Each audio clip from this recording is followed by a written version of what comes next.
Service mode tayo mga boss. Sa pumasok ng ating boss. Kanan. Hirap ang kaganda. Saan eh? Nawala. Nawala tayo mga boss. Ayun. Ay. Kaya tayo.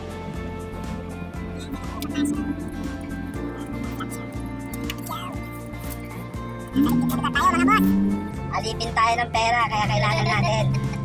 Kailangan natin sumunod. Kailangan. At least nakapamasyal na rin tayo kung saan-saan. Ito yung mga lugar na hindi ko napupuntahan. At dahil sa pagtatato ito ay aking mapupuntahan. Yun. Medyo palit na palit ang ating daan. Paano na kung may kasalubong ka rin yung sasakyan? So ito na mga boss, nakarating na tayo agad sa bahay ng ating client. Minabuti na nilang magpa-service, kasi babalik na kinabukasan sa abroad. Bali sila yung regular client ko from Singapore. Bago daw umalis ng Pinas gusto daw ay try ng kapatid ni Boss Kevin ang gawang Pinoy. Pero bago ko simulan ang ating client, inuna muna natin ay retouch ang tato ng anak ni Boss Mike, at may pinakulayan si Boss Mike sa kanyang tato, para daw sulit ang aking pagdayo sa kanilang lugar. Maraming salamat ulit Boss Mike. So ito na nga mga boss ang pinakahihintay natin. Simulan na po natin. At ang ating proyekto ngayon ay isang anime character. Spirited Away ito ay isang sikato na anime sa bansang Japan. At ang request ng ating boss ay patch style. Kaya ganyan po natin ilapat lahat ng stencil para makuha natin ang gusto ng ating clay inteng. At ito na po ang kinalabasan ng pagdikit-dikit natin mga boss. Enjoyin nyo muna panoorin.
At ito na po ang resulta ng ating pag-dot-dot ng mahabang oras, Spirited Away patch style. Alright mga boss. Maraming salamat po sa tiwala mga boss, at sa mga gusto po magpa-dot-dot, maari po kayong mag-iwan ng mensahe at ng inyong disenyo, para maayos natin ang inyong schedule. At muli po salamat at huwag ninyong kalimutan e-like at e-follow nyo rin. Bye-bye po.